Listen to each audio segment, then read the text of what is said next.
গত সপ্তাহে আমি কিছু টেক্সট পেয়েছি। আমাকে আপনারা অনেকেই লিখেছেন যে ভাইয়া আমার কাছে 20 থেকে 30 হাজার টাকার মতো আছে। আর কিছু মানুষ লিখেছেন ভাইয়া আমি স্টুডেন্ট, আমি কিছু করতে চাচ্ছি। আর কিছু মানুষ লিখেছেন যে এইটাই আমার কাছে আছে, আমার সম্বল, সো আমি আসলে কিছু করতে পারি কিনা। যাই হোক, সবার জন্য একটা কথা হচ্ছে, সর্বপ্রথম আপনাকে আসলে নিজের মন থেকে প্রতিজ্ঞা করতে হবে যে আপনি আসলেই কিছু করতে চাচ্ছেন। যদি এটা আপনি প্রতিজ্ঞা করতে পারেন, ফার্স্ট কাজ হচ্ছে নিজের কমফোর্ট জোন থেকে আপনাকে বেরিয়ে আসতে হবে। কমফোর্ট জোন বলতে যেখানে আপনি প্রতিনিয়ত ঘুমান, যেখানে প্রতিনিয়ত বসেন বা খেয়ে যেখানে আপনার অলস সময়টা কাটান, সেই জায়গাটা থেকে আগে বের হয়ে আসতে হবে।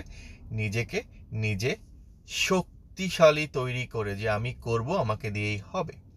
আফটার দ্যাট সেই 20 থেকে 30 হাজার টাকা দিয়ে আপনার কিছু করতে হবে। সেটা হচ্ছে আপনাকে কিছু বই কিনতে হবে। এখন বলবেন ভাইয়া বই কিনলে বিজনেস কি করে হবে? 20 থেকে 30 হাজার টাকা থাকলে আপনি হয়তো সেখান থেকে 15 হাজার টাকার কিছু বই কিনবেন। কি ধরনের বই? বর্তমান ব্যবসার মধ্যে বেশ কিছু ব্যবসা রয়েছে, যে ব্যবসাগুলো হচ্ছে আপনি ঘুমিয়ে থাকলেও আপনাকে ইনকাম দিবে। কেউ না কেউ আপনার জন্য কাজ করবে, আপনার হয়ে কাজ করবে, যেটাকে আমরা বলি ঘুমিয়ে থাকলেও ইনকাম দিবে, যেটাকে বলতে পারে রয়্যালিটি বা রেসিজুয়াল ইনকাম। আপনি একটা সময় কাজ না করলেও ইনকামটা আসবে। এমন সবচেয়ে লেটেস্ট যে বিজনেসটা রয়েছে এই মুহূর্তে, যেটাকে বলে ইন্টারনেট মার্কেটিং, ডিজিটাল মার্কেটিং অথবা নেটওয়ার্ক মার্কেটিং, এটার উপরে বেশ কিছু বই আছে ওয়ার্ল্ডের বড় বড় রাইটারের। এখান থেকে কিছু বই আপনি কিনতে পারেন যদি আপনার বিজনেস আইডিয়া পছন্দ হয়। ধরুন আপনি ডিজিটাল মার্কেটিং বা নেটওয়ার্ক মার্কেটিং পছন্দ করছেন না, নাম্বার 2 অপশন আপনার জন্য সেটা রয়েছে অ্যাফিলিয়েট মার্কেটিং, যেটা পৃথিবীর অনেক বড় বড় কোম্পানি, অনেক বড় বড় ব্যবসা প্রতিষ্ঠানগুলো আপনাকে করার সুযোগ দিয়ে থাকে।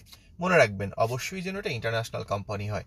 হতে পারে অ্যামাজন, হতে পারে ওয়ালমার্ট, হতে পারে ইবে বা এই ধরনের বড় বড় কোম্পানিগুলো, যেখানে আপনার কোনো ইনভেস্টমেন্ট নেই, আপনার শুধু শ্রম দেওয়া ছাড়া।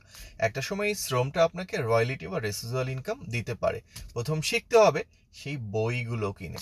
নাম্বার 3, যদি এই দুইটাই আপনার পছন্দ না হয়, সেক্ষেত্রে আপনাকে আরেকটা জিনিস ট্রাই করতে হবে সহজে, খুব অল্প সময়ে। সেটা হচ্ছে যে কোনো একটা কোডিং আপনাকে শিখতে হবে, যেটাকে জাভা স্ক্রিপ্ট বলতে পারে। যে কোনো একটা কোডিং আপনাকে শিখে সেটার উপরে আপনাকে পারদর্শী, যেটাকে বলে এক্সপার্ট হতে হবে।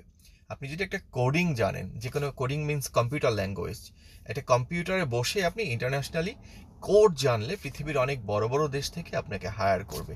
আপনার আমেরিকা বা কানাডা যেতে হবে না, বাংলাদেশে বসেই অ্যাজ এ ফ্রিল্যান্সার হিসাবে আপনি কাজ করতে পারবেন এবং ইনকামও করতে পারবেন। যদি এই 20-30 হাজার টাকা ব্যাংকে রাখেন, আপনি 300-400 টাকার বেশি কিছু পাবেন না। এই 20-30 হাজার টাকা আপনার ভাগ্য